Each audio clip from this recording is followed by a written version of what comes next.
Hey everyone, welcome to the Explainer.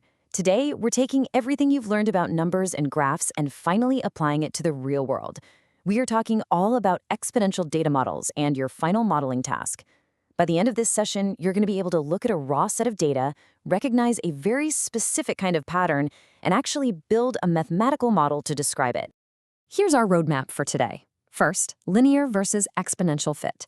Then, the exponential data model, followed by a fully worked example.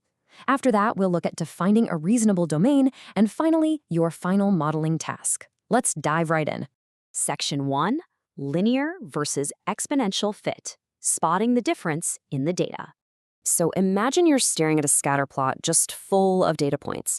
How do you actually know which mathematical tool to grab from your toolbox to make sense of it all? Well, look at the clear contrast here. Over on the left, we've got a linear fit. Now, you are probably super familiar with this one. Linear just means we have a constant additive change. We are adding or subtracting the exact same amount every single time we move a step forward. Visually, it forms a perfectly straight line. But check out the right side. This is our main focus today, the exponential fit. Instead of adding, we have a constant multiplicative change. We are multiplying by the same amount every single step.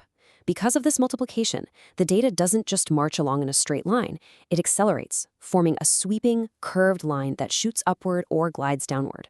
All right, time for a quick pause check. If a data set shows a quantity multiplying by 2 every single step, is that a linear or an exponential change? Go ahead and pause this explainer for a second to think it over.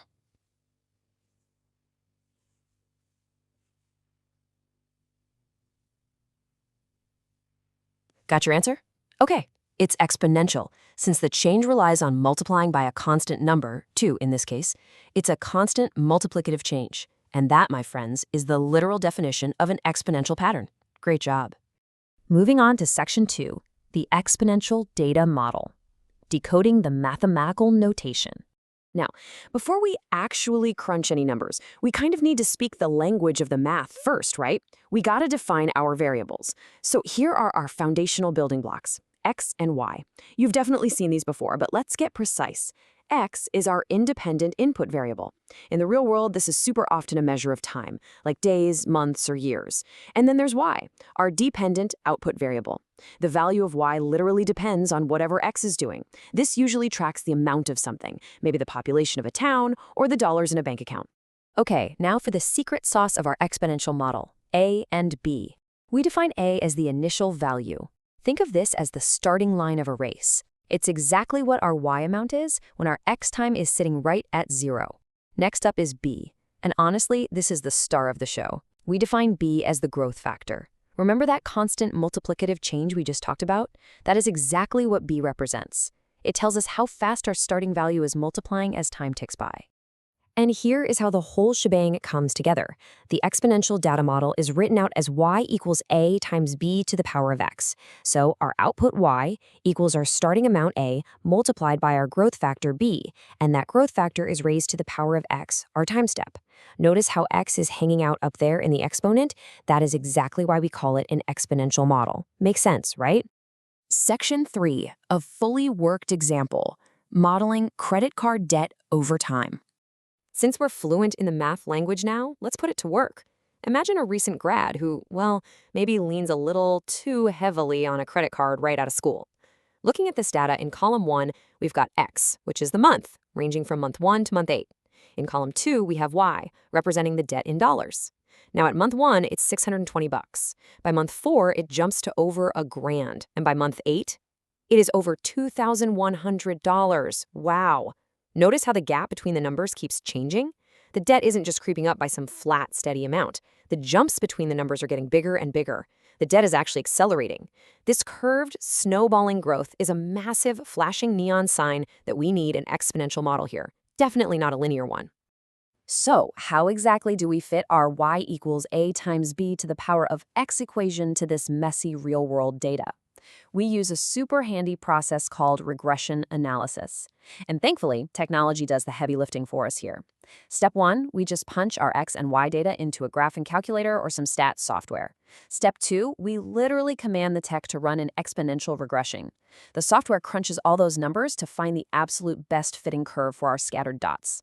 Step 3, the calculator spits out a specific value for our starting amount A and our growth factor B. We just drop those A and B values back into our equation and boom, model built. We now have a math equation that perfectly approximates this real-world scenario. But hold up, before we take a victory lap, I need to hit you with a golden rule of statistics. It's absolutely crucial. A relationship between two variables does not mean that one causes the other to occur. In the math world, we like to say correlation does not equal causation. So even if our fancy new exponential model fits that credit card data flawlessly, we absolutely cannot claim that the physical passing of a month is what causes the debt to spike.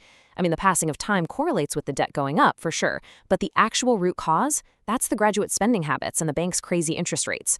Always keep that in the back of your mind when you're analyzing data. Section 4, defining a reasonable domain, knowing the limits of our model. Okay, so our mathematical model is an incredibly powerful tool. But like any power tool, things can go sideways if you don't use it right. Let's talk about predicting things. Look at interpolation on the left. This just means making estimates inside the interval of our original observations, like predicting the debt at month 5 or 6 based on our 8-month data set. That's generally totally reasonable and reliable. But look over on the right at extrapolation. This is when you try predicting the future way outside the observed X values. It basically assumes the current trend is going to continue forever. And let's be real, in the real world, that almost never happens. That makes extrapolation extremely unreliable. So we have to state a reasonable domain, basically a safe, realistic range of X values to avoid making some truly terrible predictions. All right, time for pause check number 2. Based on our 8-month credit card data set, would it be reasonable to use our shiny new exponential model to predict the graduate's debt at month 120, which is, 10 years later? Go ahead, pause the explainer, and think it over. Ready? The answer is absolutely not. No way. Predicting the debt at month 120 is extreme extrapolation. It is way, way outside our reasonable domain of 8 months. Think about it. The graduate might pay off the card, land a high-paying job, or completely change their spending habits over a decade. Our mathematical model can't foresee life changes like that, which makes a 10-year prediction wildly unreliable. Section 5. Final modeling task. Recap and transfer. Let's quickly review the main takeaways from today. Number 1, an exponential fit uses constant multiplicative change, which creates that sweeping curved line. Number 2, the model y equals a times b to the power of x perfectly defines our initial starting value a and our growth factor b. Number 3, we rely on calculator regression to find the exact curve that best fits our raw data. Number 4, say it with me, just because two variables correlate, it absolutely does not mean one causes the other. And number 5, always state a reasonable domain so you don't fall into the trap of wonky extrapolation. Now for your final challenge today, I want to leave you with a transfer question. Imagine a koi pond's population is being modeled by an exponential equation. If you calculate the model and you find that the growth factor, b, is actually a decimal between 0 and 1, let's say 0.5, what does that actually tell you about the fish over time?